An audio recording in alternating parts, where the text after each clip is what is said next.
Pada awal sampai pertengahan bulan September, pemerintah Indonesia telah menyebar nyamuk. Nyamuk yang disebar itu ada di Jakarta Barat, di Jawa Tengah, dan di Bandung. Kemudian pada November ini, Bali merupakan giliran yang berikutnya. Nah, ceritanya kenapa pemerintah menyebar nyamuk? Ternyata penyebaran nyamuk ini adalah salah satu dari program dunia, World Mosquito Program. Jadi dunia mempunyai program untuk menyebarkan nyamuk.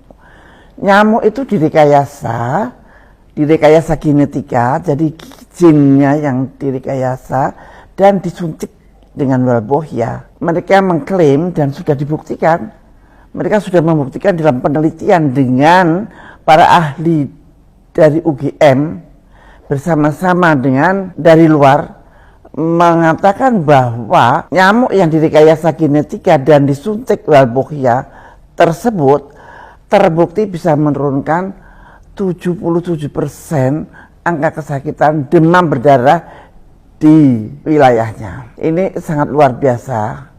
Maka WHO pun merestui program nyamuk dunia itu untuk menurunkan angka kesakitan demam berdarah. Dan waktu itu saya hanya membaca artikel, tapi tiba-tiba saya didatangin para ahli nyamuk, ahli lingkungan datang ke rumah saya dan dia mengatakan, Bu, Ibu, mereka tidak terima dengan penyebaran nyamuk tersebut. Apakah itu program nyamuk dunia? Ya, antar dulu. Ya, mereka bertanya, Ibu, itu apakah nyamuk Aedes aegypti yang direkayasa genetika itu berasal dari tempat kita? Kayaknya iya. Karena pada tahun 2011 dulu ada seorang yang sangat terkenal di dunia, filantropis yang sangat terkenal di dunia, bertamu ke Jogja dan dia berburu nyamuk. Setelah itu nyamuk dibawa ke Kolombia dan mereka membuat suatu peternakan nyamuk di Kolombia. Nah, dari sana itulah yang dilakukan penelitian dengan para ahli di Gadjah Mada. Nyamuk yang dipakai itu adalah Aedes aegypti. Aedes aegypti itu adalah jenis nyamuk yang dia bisa menularkan demam berdarah. Dia juga bisa menularkan chikungunya. Chikungunya dan demam berdarah itu bisa ditularkan pada pagi sampai sore. Tetapi kalau Zika itu juga bisa ditularkan oleh Aedes aegypti itu pada malam hari. Dengan klaim mereka kalau nyamuk itu sudah direkayasa genetika dan sudah disuntikkan Walbohia, artinya sudah tidak bisa lagi membawa virus-virus demam berdarah dan tidak bisa membawa virus Zika. Tapi para ahli lingkungan, para ahli molekuler biologi, ahli virus, dan ahli nyamuk itu pada protes pada saya. Padahal saya kan sudah bukan menteri, tapi saya selalu menjadi tumpuan protes-protes yang mereka tidak mendapatkan jalan untuk protes. Mereka protes.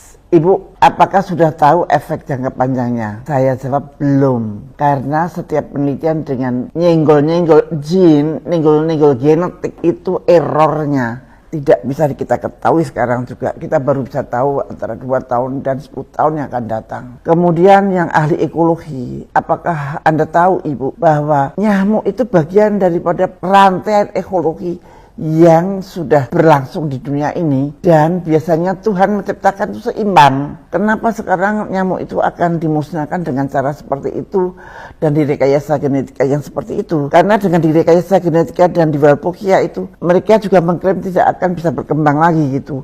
Nah, justru para ekolog itu pada mengkhawatirkan karena takut banget kalau itu akan berakibat fatal pada tahun-tahun berikutnya nanti. Nah, ada contohnya enggak? Ada, Bu. Pernah di suatu pulau di mana kupu-kupunya itu dihilangkan karena kupu-kupunya terlalu banyak dan mengganggu. Maka kupu-kupu dihilangkan dari suatu pulau, dan apa akibatnya? Akibatnya ada tornado. Itu akibatnya kan sangat jauh dari apa yang kita bayangkan. Maka mereka pada protes, dan masyarakat Bali lebih dahulu mengetahui, mereka melakukan protes bersama-sama. Memang ini adalah program dunia, ada 11 negara yang dilibatkan termasuk Indonesia, Singapura, Australia dan sebagainya. Tetapi Singapura mengundurkan diri, tidak mau negaranya disebari nyamuk, dan sekarang Singapura nggak ikut. Nah, sekarang Buleleng, Denpasar atau Bali Mereka khawatir kalau sampai Bali disebari nyamuk, maka itu akan menakutkan para wisatawan. Dan kalau wisatawan tidak mau ke Bali, maka mata pencaharian rakyat Bali akan hilang. Maka rakyat Bali tidak menghendaki penyebaran nyamuk itu diadakan di Bali. Nah, bagaimana saudara-saudara Anda mau daerah Anda disebari nyamuk? Barangkali Anda nggak merasa ya, Jawa Barat, Jakarta Barat sudah disebari nyamuk. Bagaimana sih caranya nyebarin? Ternyata disebarinya lewat gelas-gelas yang berisi telur-telur nyamuk, dilewatkan RT RW. Saya tidak mengerti bagaimana efek yang sebetulnya akan terjadi. Tapi yang jelas kalau menurut data penelitian itu dia akan menurunkan angka kematian atau angka kesakitan dari demam berdarah dan chikungunya maupun Zika. Tetapi nampaknya belum ada hasil penelitian lainnya yang diekspos tentang akibat ekologi, tentang akibat jangka panjang karena adanya gene drive, akibat jangka panjang karena berubahnya ekologi di sekitar kita. Nah, itu belum ada penelitiannya. Lagi-lagi kita menjadi bahan penelitian. Ya, itulah nasib kita. Siapa yang mau memikirkan kita kalau bukan kita sendiri? Mudah-mudahan dengan ulasan saya yang pendek ini Anda semua kenal dengan program Nyamuk Dunia ini. Dan apakah Anda setuju? Dan kalau Anda tidak setuju, Anda bisa membuat petisi, Anda bisa apa saja. Tapi kalau Anda setuju, ya monggo saja. Anda harus menjadi pengawas. Kalau nyamuk itu ada di sekitar Anda harus bagaimana?